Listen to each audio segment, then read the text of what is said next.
सुखमयी पौम सुपास चंद जिन उपयंत से यंसा भास पूज्य जिन विमल अनंता धम्म संति कुंतो मल्ली मुनिसो बैणमिणे महल्ली पासुनाह महावीर महेशम वंदामि 24 जिनेशम वंदामि 24 जिनेशम वंदामि 24 जिनेशम वंदामि 24 जिनेशम। स्वामी तीर्थंकर भगवान की, चैतन्य चमत्कारी पार्श्वनाथ भगवान की,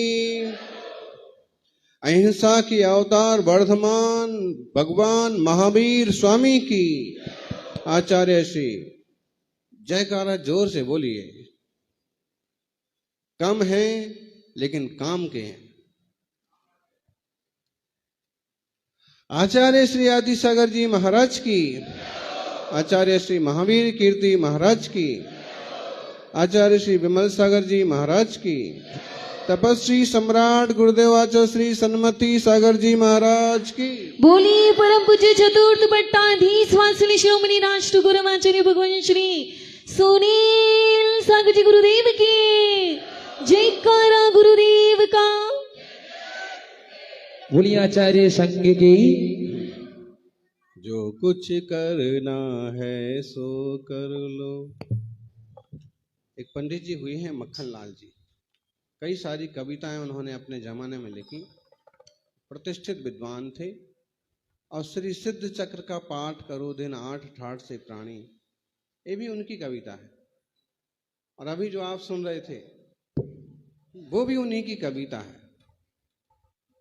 जो कुछ करना है सो कर लो, सुकृत तरुण अवस्था में, पैसा पास की काया, इंद्रिय ठीक व्यवस्था में, कर न सकोगे वृद्धापन में, बल पौरुष थक जाने से,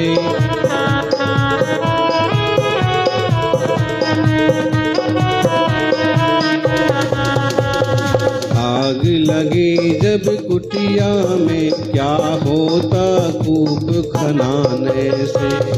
आग लगे जब कुटिया में, क्या होता कूप खुदाने से।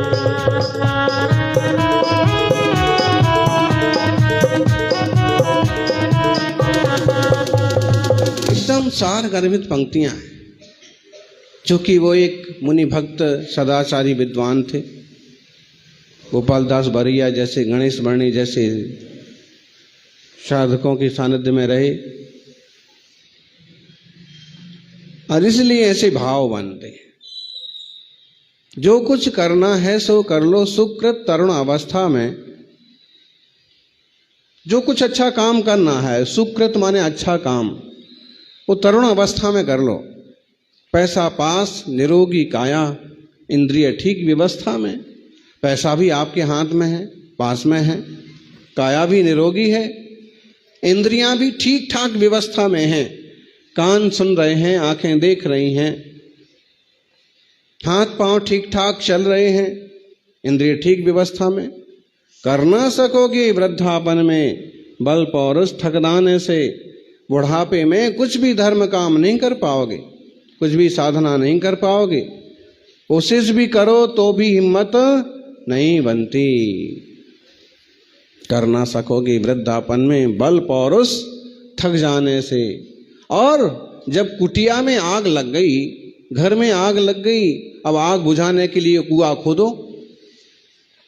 कब कुआं खोदेगा, कब खोदेगा भाई? पहले से खोद के रखते तो आग बुझ भी जाती।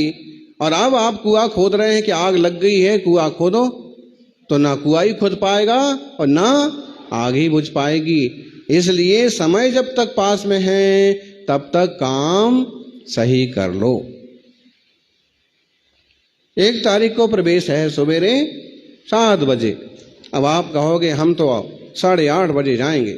जितने बजे प्रवचन होता है हम जितने बजे जाते थे उतने ही बजे जाएंगे। प्रवचन तो मिल जाएगा, मुनि संघ का प्रवेश मिलेगा? बोले 2 तारीख को 2 बजे से बड़ा कार्यक्रम है, लेकिन मैं अपने समय से चलने वाला जीव हूं। 4 बजे जाऊंगा, क्या मिलेगा भाई? उस चीज का वो समय निकल गया। पड़गाहन करना है तो आपको 10 सवा 10 बजे उपस्थित रहना पड़ेगा। आप कहोगे मैं दूर कॉलोनी में रहता हूं इसलिए मैं तो 10:30 बजे 11 बजे आऊंगा पड़गाहन करने के लिए। किन का पड़गाहन होगा? मौके पर मौका देखो, चौका लगा दो, मौके पर काम कर लो। यह अच्छा सुंदर योग्य शरीर मिला है, इसको साधना में लगाइए, वासना में नहीं। साधना में लगाएंगे तो सिद्ध बनेंगे, वासना में लगाएंगे तो गिद्ध बनेंगे। सिद्ध बनना है कि गिद्ध बनना है?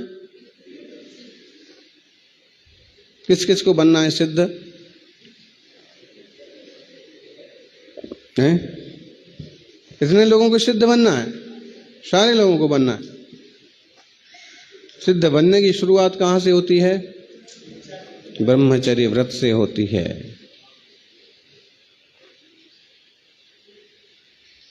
फिर शुल्लक दीक्षा से होती है, फिर मुनि बनते हैं, फिर तप करते हैं, फिर कभी सही पुरुषार्थ करके सिद्ध बनते हैं। सिद्ध बनने में है कठिनाई, स्टेप्स। गिद्ध बनने में कोई कठिनाई नहीं है। ऊपर उठने में कठिनाई है, नीचे गिरने में कोई कठिनाई नहीं है। वासना की तरफ बहने में, उल्टा लटकने में, नीचे पटकने में कोई दिक्कत नहीं है, लेकिन ऊपर उठने में, ऊपर सीढ़ियां चढ़ने में कठिनाई होती है। हम पुरुषार्थी बने और जो कठिन काम है आत्मशुद्धि का वो करें। सबके जैसे विचारों वाली धारा में मन को ले जाना आसान है, लेकिन संतों जैसे विचारों वाली धारा में चित्त को ले जाना कठिन काम है। और जो कठिन काम करेगा, ये अपने आप को जीतेगा, वो जिन कहलाएगा, जिनेंद्र कहलाएगा। और जो अपने आप को नहीं जीत पाएगा, हार जाएगा, वो जिन्न बन जाएगा। क्या बन जाएगा? जिन नहीं बन पाएगा, जिन्न बन जाएगा। जिन्न समझते हैं आप लोग? अलादीन का चिराग और उसमें से निकलता है भूत बन जाएगा। तो जिन बनना है कि जिन्न है? कुछ धर्मद्रोही लोगों ने, कुछ संप्रदायवादियों ने जैन मंदिर को जिन्न मंदिर कहना चालू कर दिया था। अभी मजाक बनाते हैं, जिन मंदिर में कौन रहता है? बोले जिन्न रहते हैं। बहुत ज्यादा इस तरह का नुकसान हुआ इतिहास में, हैं? बोले हस्तिना ताड्यमानोपि न गच्छे जैन मंदिरम। हाथी अगर तुम्हें मारने के लिए आ जाए, तुम्हारे ऊपर पांव रखने लग जाए, तो भी जैन मंदिर नहीं जाना। ऐसे खतरनाक कट्टरपंथी लोग हुए हैं। और ऐसे कट्टरता का संदेश देने वालों को डर था कि कोई कभी एक बार जैन मंदिर चला गया और वीतराग प्रभु की छवि उसके मन में बस गई, तो फिर उनकी दुकान हमेशा के लिए खत्म हो जाएगी। और इसलिए ऐसे बहुत उपद्रव हुए। एक जैन धर्म ऐसा रहा कि जिसने कभी किसी के धर्म को बदलने की जबरदस्ती कोशिश नहीं की। जैन धर्म, जैन मुनियों ने हमेशा से एक कोशिश की कि धर्म परिवर्तन नहीं, हृदय परिवर्तन होना चाहिए। और अगर किसी का हृदय बदल गया, मन बदल गया कि नहीं सही बात ये है, सही मार्ग ये है, तो फिर आप आराम से आइए, आपका स्वागत है। और नहीं तो ये तो सिर्फ जैनों के साथ ही हुआ है कि चंद्रगुप्त के समय में पूरे देश में जैन धर्म था। फिर शैवों का उदय हुआ, फिर वैष्णवों का उदय हुआ, उसके पहले ब्राह्मणों का आतंक आया, उसके बाद मुगलों का आया, बुद्धों का सबसे पहले आया। ऐसे चलता रहा और सबसे ज्यादा नुकसान किसका होता गया? जैनों का। आज भी सैकड़ों मंदिर कन्वर्ट्स हैं, दूसरे लोगों ने हथियार रखे हैं। जो भी है, जो भी कुछ बचा हुआ है, भगवान महावीर स्वामी की असीम अनुकंपा है। अब जो कुछ भी बचा हुआ है इसी को संभाल लें और इसी के बल पर हम और लोगों को समझा पाएं तो समझाएं, नहीं तो कम से कम अपने लोगों को ही समझा लें। यही बहुत बड़ी बात। महान जैन शासन है और महामुनि यहाँ हुए। दिगंबरत्व और वीतराग स्वरूप को धारण करने वाले इस युग में भी साधक दर्शन दुर्लभ होते, आसान नहीं है। मुनियों के दिगंबर नग्न रूप की निंदा तो की जा सकती है, लेकिन अंदर बाहर से दिगंबर हुआ नहीं जा सकता। अंदर बाहर से दिगंबर होना बहुत कठिन काम है। जिनने सोने के आसन, बैठने के आसन, पहनने के वस्त्र और रखने के अस्त्र शस्त्र सब कुछ त्याग दिए भी होते हैं जिनेंद्र। और जैसे जिनेंद्र होते हैं वैसे ही जिनेंद्र के भक्त, जिनेंद्र के मार्ग पर चलने वाले मुनींद्र होते हैं। ज्ञानियों,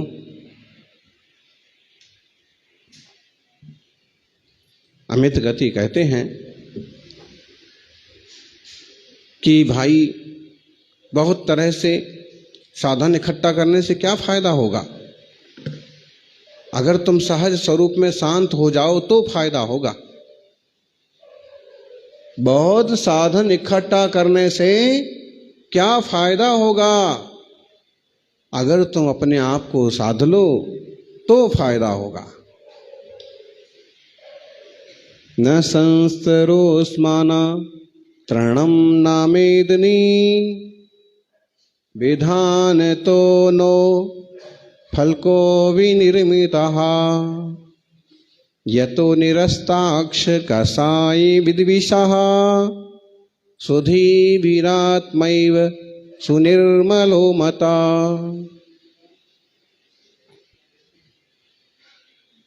समझने की बात है। न संस्तरोस्मा, संस्तर किसे कहते हैं जी? संस्तर किसे कहते हैं? शशांक सागर जी बोलो जी, विभक्त सागर जी। संस्तर कोई भी बताइए। बहुत सरल शब्द है और प्रवचन में बहुत बार आ जाता है। मुनियों के विश्राम का जो स्थान होता है या मुनियों की चटाई या जो घास का बिछाना होता है उसको क्या बोलते हैं? संस्तर। इसलिए बोलते हैं कि बिस्तर पर तो बहुत मरते हैं, संस्तर पर मरने वाले कोई सौभाग्यशाली होते हैं। अंतर क्या हुआ? बिस्तर और संस्तर। संस्तर साधकों का विश्राम का स्थान, विश्राम का। न संस्तरो, जो संस्तर है उससे कोई भला नहीं होने वाला। और संस्तर न अस्मा। अस्म का मतलब क्या होता है जी? अब आप लोग बताइए। अस्म, अस्म का मतलब, अस्म का मतलब होता है पत्थर। तो कोई कहे कि मुझे तो बढ़िया लंबे पत्थर वाला संस्तर ही चाहिए, कि न तृणम, तृण का, मुझे तो अच्छी कोमल कोमल घास वाला संस्तर चाहिए, ना मेदनी और ना जमीन। अगर कोई त्यागी गृहस्थ तो क्या कहता है? डनलफ का गद्दा चाहिए। और आजकल एक और आ गया, स्लीप बेल है, माने बैल जो है वो सो जाए, ऐसा गाय भी सो जाए। खैर ढेरों सारी कंपनियां आ गई और मोटे मोटे गद्दे बनने लगे और मोटे मोटे गद्दों पर मोटे मोटे गद्दे सोने लगे।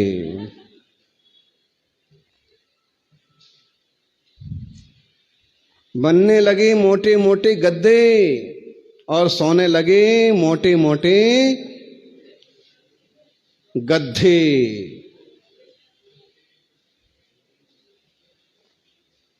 डिफरेंस समझ में आया कुछ? देख लो, बनने लगे मोटे मोटे गद्दे और सोने लगे मोटे मोटे गद्दे। गद्दे मतलब गधे नहीं बोलेंगे तो क्या बोलेंगे? महाराज आप ऐसा कैसे बोलते हो? और मोटा क्यों बोलते हो? हैं? सब लोग आपके जैसे सूखड़े हो जाएं क्या? आपको देख लो, आपके गुरु महाराज को देख लो, हड्डियां हड्डियां दिख रही हैं जैसे सालों से खाने को ना मिला हो।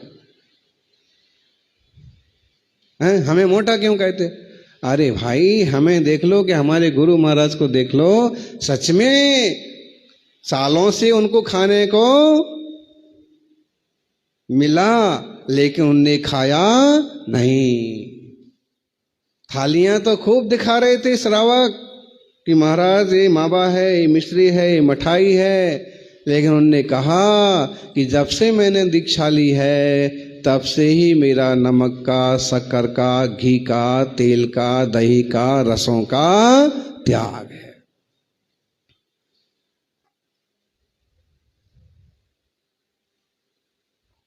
अब आप क्या करेंगे भाई? दो ही अन्न लेते हैं, ज्यादा से ज्यादा गेहूं, ज्यादा से ज्यादा मूंग।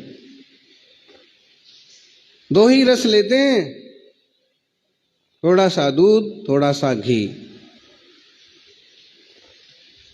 अब क्या करेंगे आप? तो बोले ये बात नहीं है, आप मोटे को मोटा मत कहो। भाई क्या कहें फिर? हैं? इतना इतना स्थूल क्यों होते जा रहे हो? थोड़ा धैर्य रखो, थोड़ा त्याग कर लो, अष्टमी का एकासन कर लो, चतुर्दशी का एकासन कर लो, पर्युषण के दिन आ गए, बरसात के दिन आए, थोड़े एकासन कर लो, रात्रि भोजन का त्याग कर लो।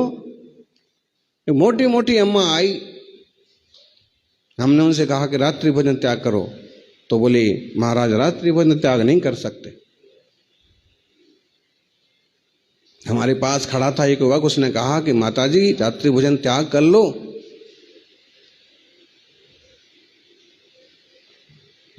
शरीर भी स्वस्थ रहेगा, मन भी स्वस्थ रहेगा और एक व्रत का भी पालन हो जाएगा। बुरा नहीं मानना है लेकिन समझना तो पड़ेगा। मोटे मोटे गद्दे बिछाते हो, गद्दे में क्या है?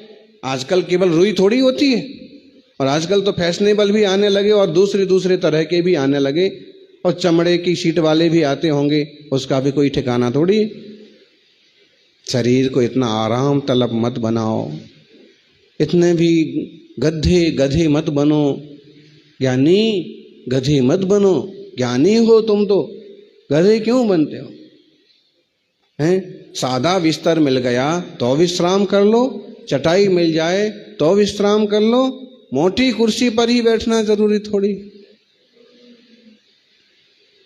मुनियों को समझा रहे, यहां तो हम तो श्रावकों पर आ गए थोड़ा सा, यहां तो मुनियों को समझा रहे कि भाई संस्तर जो है वह पत्थर का ही हो,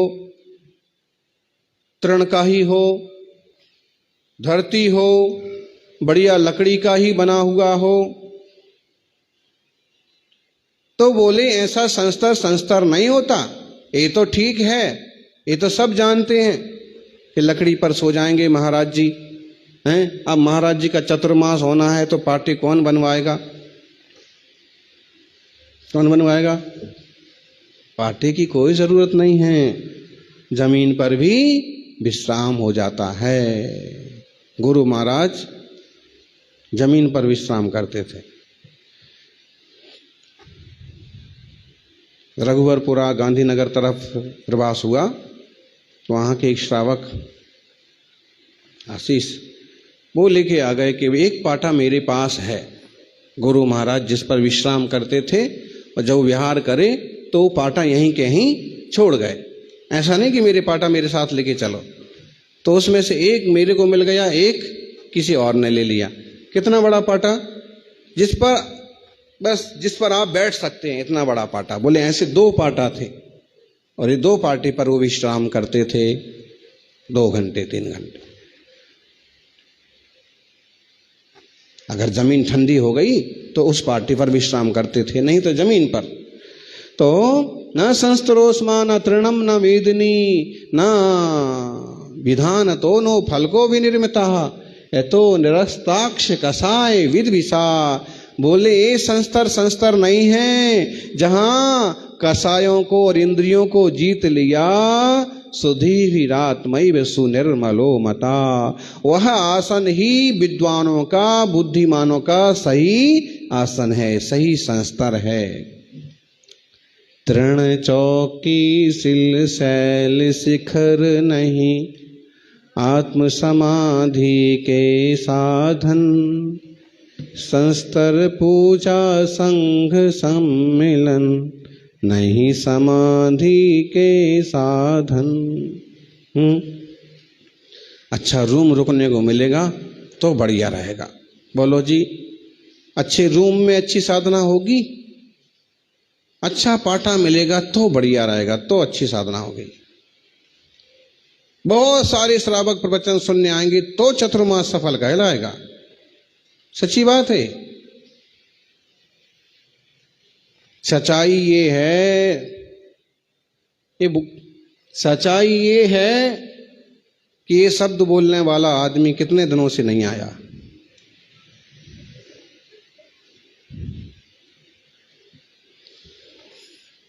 बताइए, आप समझ गए? कौन समझा? एक जन समझे, चलो आप भी समझ गए। महाराज सच्चाई ये है, और सच्चाई ये है कि बहुत बड़ी सभा लगाने से बड़ी साधना नहीं होती है, बहुत बड़ी साधना करने से बड़ी सभाएं लग जाती। तीर्थंकर भगवान कौन सा कहने गए थे कि समोषण लग रहा है, सब जने आना? भाई देवताओं ने ही किया था ना आह्वान, तो देवताओं ने ही सारी व्यवस्था की थी। आज भी हैं कुछ देवता, करते रहते हैं।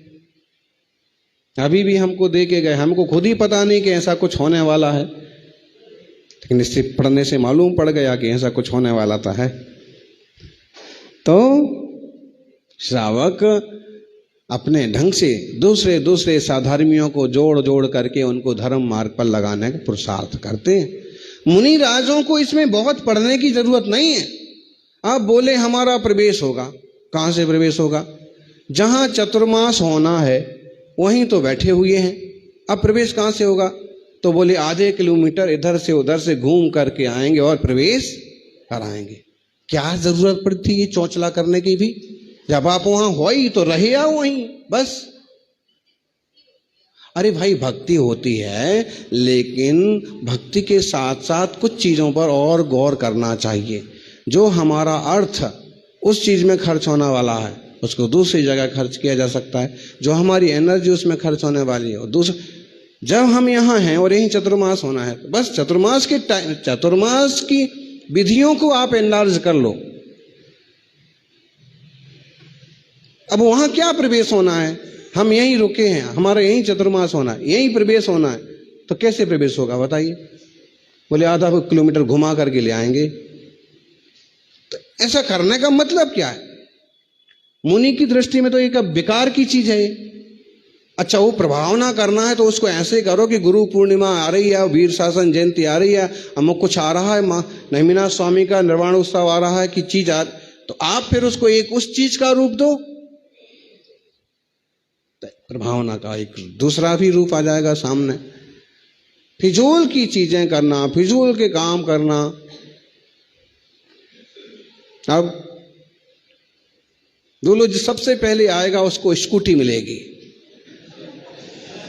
हैं? सबसे पहले कौन पहुंचेगा? तुम तो ना 8 बजे सुबह से जाके बैठ जाने का, पहले दिन से ही आगे बैठने का। स्कूटी कितने की आती है जी शरद जी? फिर तो अब देखो इसको समझो। श्रावक यदि ऐसा उपक्रम कर रहे हैं तो उनका आशय है कि ज्यादा से ज्यादा लोग इकट्ठे हों, नई पीढ़ी आकर्षित हो। जो जुड़े हैं उनको तो पता है ही है नई पीढ़ी आकर्षित हो और सब लोग उसमें जुड़ें।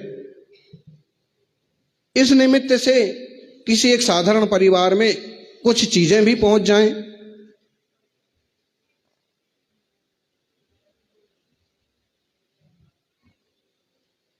तो ये आशय रहते हैं, इन आशयों का सदाशयता पूर्वक उपयोग होना चाहिए। मान लीजिए आप शिखर जी का टिकट दे रहे थे कि जो सबसे पहले आएगा उसको शिखर जी का टिकट, जिसकी बरसों से शिखर जी यात्रा नहीं हुई, वो आके बैठा था कि मुझे शिखर जी जाना है और मुझे टिकट मिल जाएगा। कितना उसकी भावनाएं भी कितनी निर्मल हुई और आपकी भावनाएं भी कितनी निर्मल। पूजा का सेट देंगे, कोई पूजा करने की भावना वाला व्यक्ति था, मेरे पास पूजा का सेट नहीं है और पहले चला जाऊंगा तो मुझे ये मिल जाएगा। तो हर चीज के पीछे कोई ना कोई लॉजिक होना चाहिए, सदाशयता होना चाहिए और धार्मिक भावना छुपी रहना चाहिए। मुझे वो मिल जाएगा लैपटॉप, मैं रोज प्रवचन सुनूंगा, उस पर सुन लूंगा,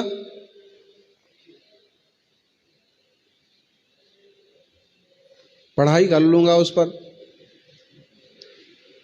तो लेकिन साधुओं को साधना की रुचि, हाँ, प्रबुद्ध श्रावकों का कर्तव्य बनता है कि नई पीढ़ी को, युवा पीढ़ी को कैसे जोड़ा जाए और समाज के पिछड़े हुए वर्ग को कैसे लाभान्वित किया जाए, इसकी भी योजना बनना चाहिए कि भाई आप चतुर्मास स्थापना के दिन अपना काम छोड़ दीजिए और आपके हाथ ठेले की, आपकी छोटी सी दुकान की जो कमाई है वो 500 रुपये का गिफ्ट, 500 रुपये का राशन आपको मिल जाएगा, लेकिन आपको उस दिन वहां उपस्थित रहना है।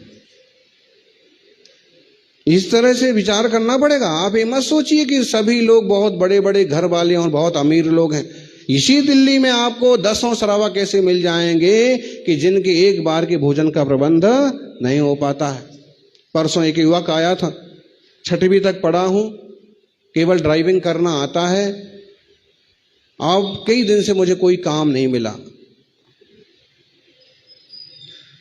आप कोई आशीर्वाद दीजिए। अब इस तरह की प्रवृत्ति में सीधे सीधे हम नहीं जुड़ पाते। इसे तो कोई श्रावक ही दाया वाया समझ करके, परख करके उसकी हेल्प करे तो ज्यादा अच्छा लगेगा।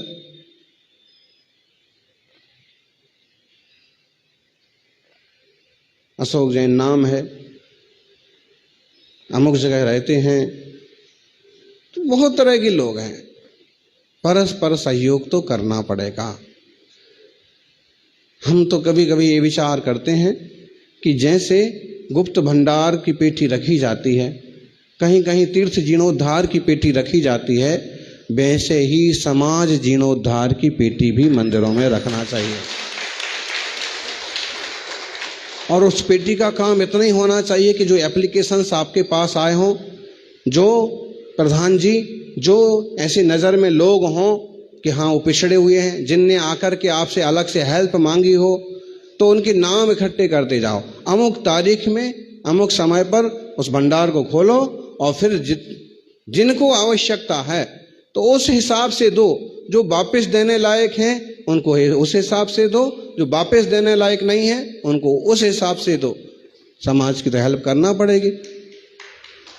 समाज के बिना धर्म कैसे जीवित रहेगा?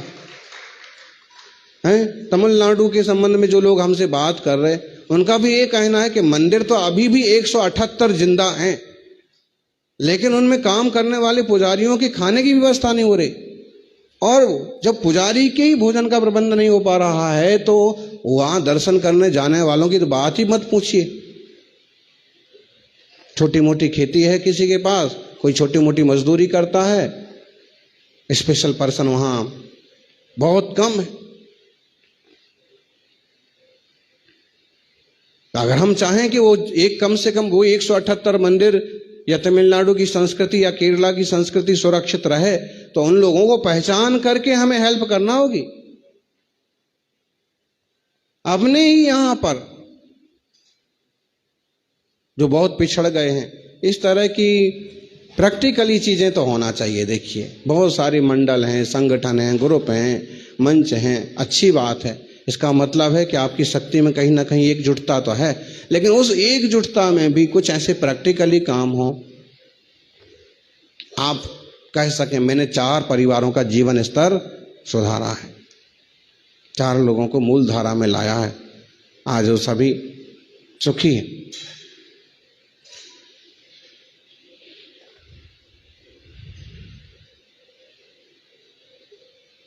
सज्जनों,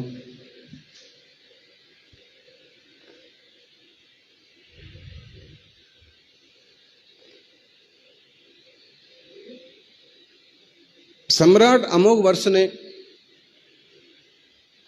एक योजना चालू की, बेरोजगारी भत्ता। जिनके पास कोई काम नहीं है, जिनके पास खाने को नहीं है, उन्हें खाने की व्यवस्था दी जाएगी।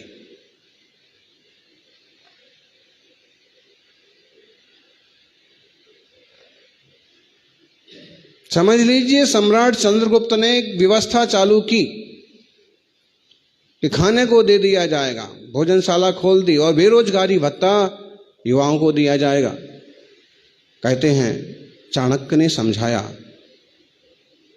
भद्रबाहु मुनिराज ने समझाया कि बेरोजगारी भत्ता देने की बजाय आप लोगों को रोजगार दो, काम दो। काम करके खाएंगे तो कर्मण्य बने रहेंगे, मुफ्त का खाएंगे तो अकर्मण्य हो जाएंगे। वर्तमान में हो रहा ना, बिजली मुफ्त, पानी मुफ्त, अमुक मुफ्त, तमुक मुफ्त। कहीं कुछ जरूरी है, वहां जिन वर्गों के लिए वो जरूरी है वहां तक तो ठीक है, लेकिन जब इस तरह की मुफ्त की रेवड़ियों की अति हो जाएगी ना, तो अधिकतम भार आता है मध्यम वर्गीय समाज पर,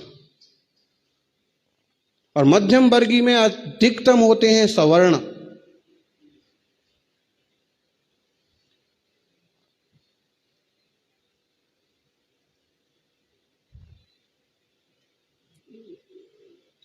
व्यवस्थाएं होना चाहिए, लेकिन वो इस ढंग से होना चाहिए उनका जीवन स्तर ऊंचा उठे। ऐसा ना हो कि वो पंगु बन जाए समाज। मुफ्त में मिल जाएगा, बेरोजगारी भत्ता मिल जाएगा, हैं? रोजगार करने जाते थे तो बोले 3,000 भी नहीं कमा पाते थे, कभी काम मिलता था कभी नहीं मिलता था। अब बेरोजगारी का भत्ता में तो मिल रहा ना 1500 आराम से, क्या दिक्कत की बात, बैठ के खा रहे, कुछ नहीं करना पड़ रहा। ऐसी में अकर्मण्यता बढ़ती जाएगी।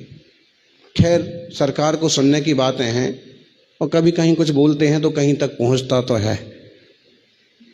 आप तो इतना समझें, आप भी एक सरकार हैं, मंदिर की भी एक सरकार है, समाज का भी एक मुखिया होता है।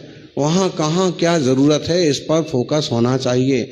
मंदिर के प्रधान का काम केवल मंदिर की रखवाली, मंदिर की देखरेख, मंदिर की सुविधा, मंदिर की सेवा वो ही नहीं है, वो तो है ही, उनका एक पूरा मंत्रिमंडल है, वो तो उन्हें करना ही है। लेकिन उससे जुड़े जो जो लोग हैं और उससे मान्यता रखने वाले जो जो लोग हैं, उन सबों की देख रेख करना भी उस कमेटी का कर्तव्य होना चाहिए।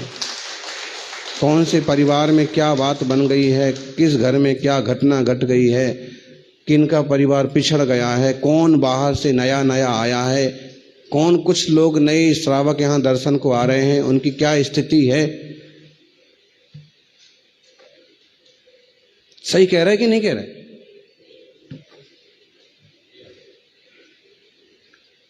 मतलब ये डीपली, हृदय से इस पर मंथन होना चाहिए। ये आसान भी है, छोटा बाजार से संबंधित है, जागृति से संबंधित है, विवेक विहार से संबंधित, कहीं भी ये थोड़ा आसान भी है कि वो नजर रख सकते हैं इतने एरिया पर, हम इस एरिया पर ये मंदिर वाले रखेंगे इसे। तो यहाँ पर 10-20 भी लोग ऐसे निकल पड़े जो बहुत कमजोर हैं, हैंडल किया जा सकता है। 10-20 आपको अच्छे श्रावक मिल जाएंगे, भाई इनकी हेल्प मैं कर लूंगा, इनकी आप कर लीजिए, बाया बाया तक काम हो जाएगा।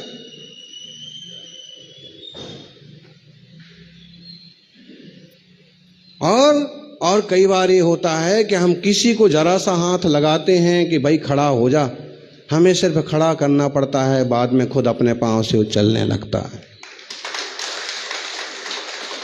लेकिन एक बार खड़ा तो करें,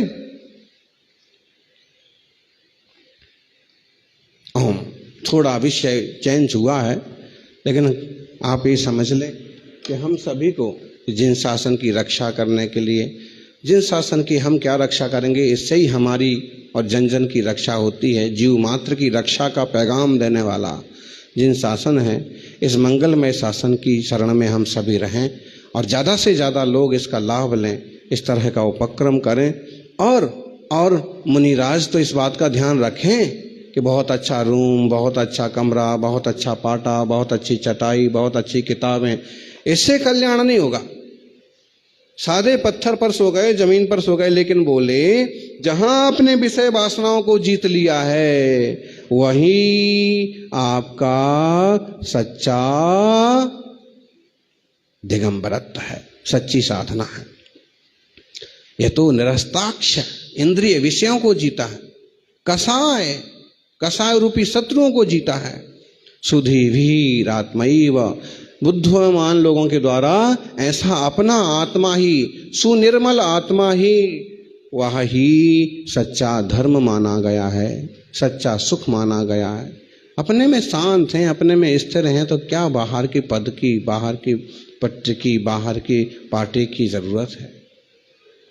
जिम्मेदारी आ पड़ी तो ठीक है, ना आ पड़ी तो अपने में मगन मैं हूं अपने में स्वयं पूर्ण। इस पर भी कभी विचार करा। दरिद्रता वगैरह तो ठीक है, चूंकि बहुत बड़ा अभिशाप है गृहस्थी की दृष्टि से।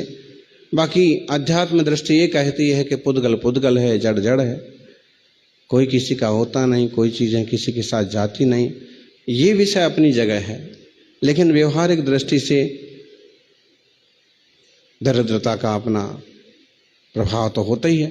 फिर भी जिन्हें साधना की दृष्टि हुई है, जिन्हें सम्य दर्शन की उत्पत्ति हुई है, जिन्हें भावना हुई है, उन सबों को पर द्रव्यों से भिन्न स्वरूप की रुचि करना और स्थिरता बढ़ाते हुए अपने भीतर से ही रत्नत्रय, सुख, शांति और आनंद उपलब्ध करने का प्रयास करना चाहिए। हैं, अभी सुन रहे थे आप, कहानी तो बहुत छोटी सी है।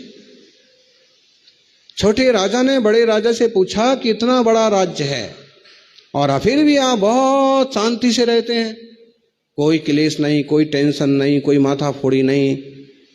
तो बड़े राजा ने कहा, मैंने चार चौकीदार रख रखे, 4 पहरेदार रख रखे हैं। तो छोटे राजा ने कहा, चार? मेरे यहां तो 1000 हैं, फिर भी बड़ी समस्याएं हैं। तो राजा ने कहा, मेरे 4 चौकीदार हैं। कौन कौन से? सत्य, प्रेम, त्याग, और चौथा चौकीदार कौन है जी? न्याय। बताइए, जहां सब सत्य बोल रहे हैं, क्या समस्या? जहां आपस में सब में प्रेम भाव है, पूरा संघ आनंद से एक दूसरे को वात्सल्य से देखता है, वहां क्या समस्या है? जहां त्याग करने को तैयार हैं, तुम यहां ठहरना चाहते हो, ठहरो, कोई बात नहीं, मैं बाहर बैठ जाऊंगा, मैं दूसरी जगह बैठ जाऊंगा। स्वार्थ त्यागने को तैयार हैं,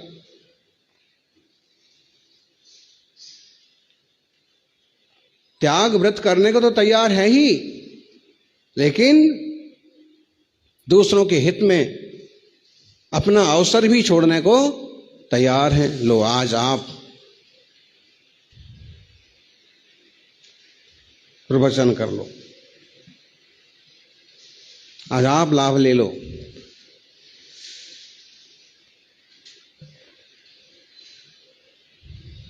अपने अपने को आगे करने वाले बहुत मिल जाएंगे, लेकिन कोई एक आध ऐसा मिलेगा कि भाई ये हमारे साथी हैं, ये मंत्री जी हैं, उस अध्यक्ष हैं, ये सारे कार्यकर्ता हमेशा साथ में रहते हैं। अपने साथ साथ औरों को भी उत्साहित करना। तो सत्य है, प्रेम है, न्याय है, अन्याय नहीं कर रहा कोई किसी के प्रति, और साथ में त्याग है।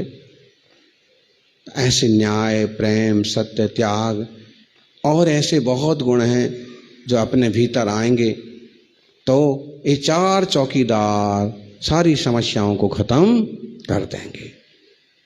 एक ही चौकीदार बहुत है, तप त्याग वाला या वात्सल्य प्रेम वाला। फिर 4 हों तो आप राजा से महाराजा बन जाएंगे।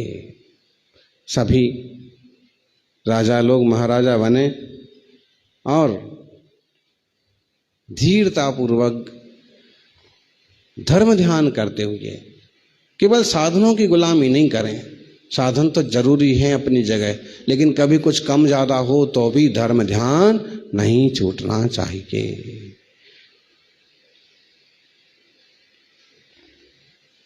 होते रहना चाहिए।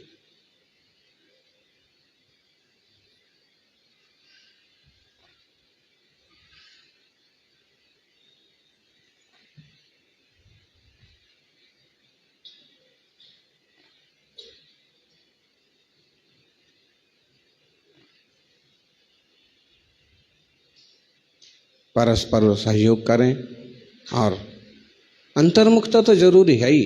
स्वरूप को समझ करके स्वरूप के प्रति समर्पण तो जरूरी है ही, लेकिन अगर बाह्य में व्यवहार में कुछ करते बनता है तो वो भी करना चाहिए। सबका मंगल हो और सुखमय शांतिमय जीवन बने। कोशिश करिए, मौसम अच्छा है, उपवास हो जाए तो उपवास कर लीजिए, नहीं तो एकासन कर लीजिए, और नहीं तो रात्रि भोजन पानी का तो त्याग करिए। जय बोलिए भरतेश्वर बाहुबली भगवान की।